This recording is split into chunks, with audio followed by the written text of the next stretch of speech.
You shouldn't have to ask, but no, this isn't lore friendly. Hello everybody, today we're going to do a quick Skyrim build. This was requested by one of my Patreon subscribers, that is a person who gives me money. I was playing this character on a series of live streams, 3 live streams to be specific. I finished all of Dawnguard with the character, then went off and did miscellaneous other quests. I enjoyed it, had a lot of fun, but ultimately they requested that I make small build videos out of the things that I do online, and I didn't have a problem with that considering I can make one of these pretty damn simple. Castlevania Legends was a Game Boy game. The game basically introduced Sonia Belmont, who was the first of the Belmonts, fighting Dracula. This would later be retconned by the video game titled Castlevania Lament of Innocence, where Leon Belmont was made to be the first of his line, and then later retconned again by Castlevania Lords of Shadow that would entirely replace the original franchise. But we don't care about any of that because we're playing as Sonia Belmont, damn it. Now a simple scanning of a Google image search comes up with many fan art pictures such as this, and for the life of me I cannot find a mod that adequately creates a shawl quite like this. There are countless fan art designs of her all over the internet, and various cosplays, many of which look nothing like her. But ultimately, I think that this was the fan art that I decided to go with as a model for the most part. It was more or less to be her appearance from the now cancelled Castlevania Resurrection game for the Dreamcast.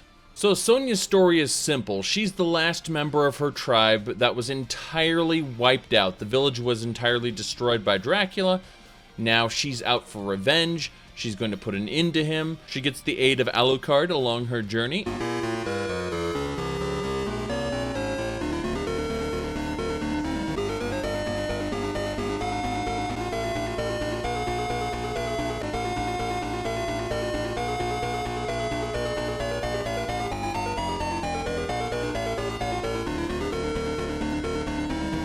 They put an end to Dracula.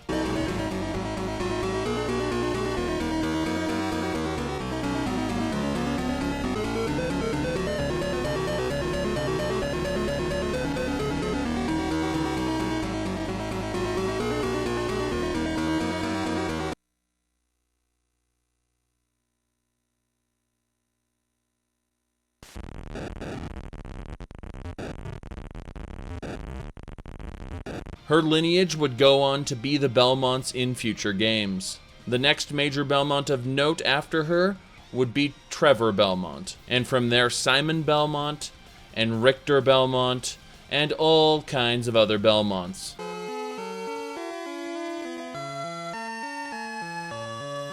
There really isn't a whole lot of lore to the character. I just decided, hey, let's make a character that is fairly obscure for fun.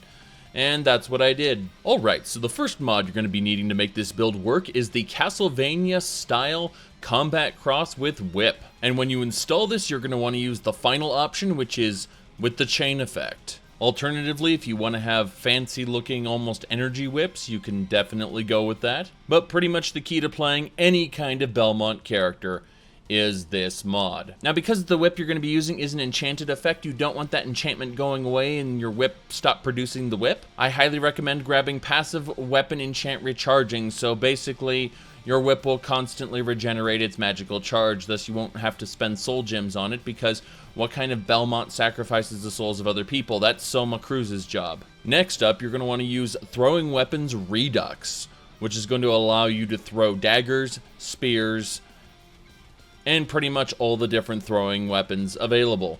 However, for this particular character, you're going to want to restrict it to daggers and axes, as those are the weapons typically thrown by a Belmont in a Castlevania game. With the Throwing Weapons Redux combined with the Castlevania style combat cross whip, you're going to be able to dual wield throwing weapons in one hand and a whip in another, essentially becoming a Castlevania style character. Now for the actual combat, I recommend the new combat overhaul Wildcat and play it on Adept difficulty. Then go into the mod configuration menu where you'll be able to customize how much damage you take and deal so that the game feels satisfying to you. Now the perks are entirely optional, however I was using Ordinator and enjoying it quite a bit. go through the sword tree, as the whip is considered a sword by the game. Alternatively, you can also put points into archery, as your throwing weapons are considered bows. Next up, to go along with those, I recommend TK Dodge. This will allow you to double tap in a direction with your weapon drawn, allowing you to do dodge rolls. So if you have Wildcat set on extremely high difficulty, you can dodge attacks to not die. Now for your healing spells, I recommend Forgotten Magic Redone.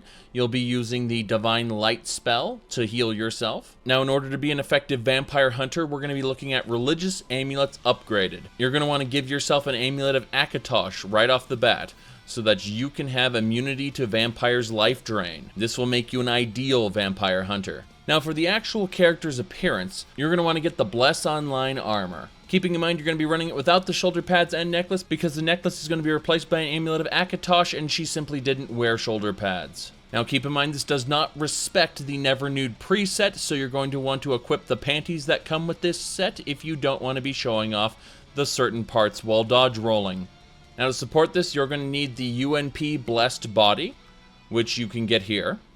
If you're going to be doing any kind of YouTube videos or streaming, I recommend using the Never Nude preset, but it is at your discretion. Next, you're going to want the XP32 Max Skeleton. This is necessary to make the next mods work, which are the HDT Physics extensions. This allows HDT Physics to affect your character, as it does with objects on the ground and stuff like that.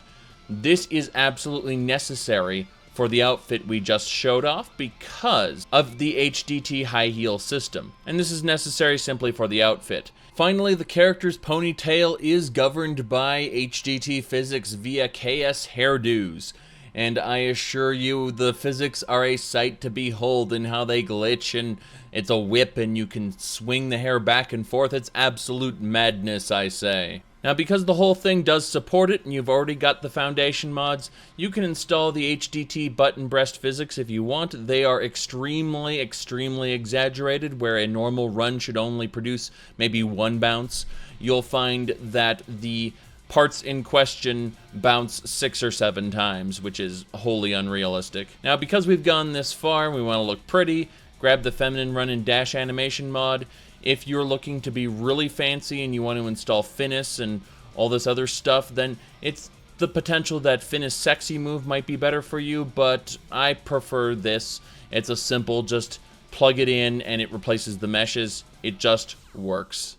Now the last one I semi-recommend is the Dark Lord's Fortress mod for Skyrim. This is a very old mod. It's abandoned, but essentially it takes Castlevania, the castle, and sticks it into Skyrim. I encountered quite a few crashes running this, so I don't really know how well it'll run for you. However, those crashes only happened when I actually went to Castlevania, and if you are having trouble, you can simply leave and not come back. In order to get to Castlevania with this mod installed, simply travel to Windhelm, and then head east. And right before you reach that invisible wall that says turn back, you can't go that way, instead there'll be a huge wall that'll take you to Castlevania. Keeping in mind I had the difficulty up extremely high, but what little I played of it before it started crashing like mad was fun. The final mod you're going to want to use is the Add Item Menu Ultimate Mod Explorer, so that you can grab the different items from that package and put them on your character. It will create the Add Item menu as a power you can use on your character. Make sure to add the Vampire Killer, which is going to be your whip, Ebony Axes, which will be the axes that you'll throw at people, as well as the full suit of Blessed Armor. There really isn't much else to say about the build other than you go and attack enemies with your whip. It's a good mid-range weapon. Your axes are also mid to long range depending on how you aim their trajectory.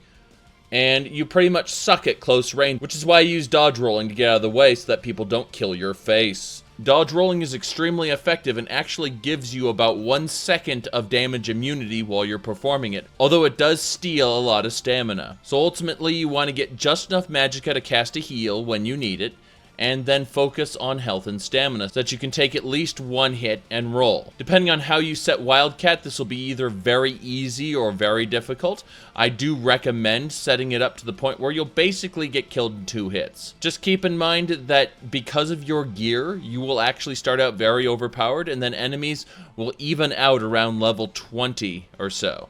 From a role-playing perspective, if you feel so inclined, Sonia Belmont is a vampire hunter. She hunts the night, which means vampires, werewolves, all the evil creatures that come out in the darkness. We can extend this to Daedra since this is the Elder Scrolls. The point is she hunts and kills all these things. Although this character can do the main quest, alternate start live another life is optional. If you decide to take advantage of that, I recommend using the Dawnguard start, and you should play the Dawnguard all the way through on the Dawnguard side. Now the question came up is, would a Belmont fight alongside a vampire? And the answer is that both Trevor Belmont and Sonia Belmont both had Alucard at their side.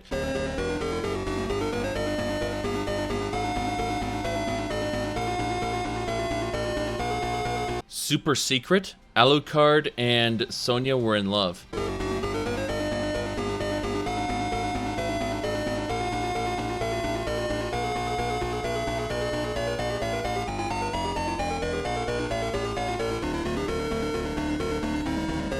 Now, Alucard was a half-vampire, but still a vampire nonetheless. We can assume that Serana will more or less take on the Alucard role in this. I looked for a male Serana replacer. I only found one. It was not good.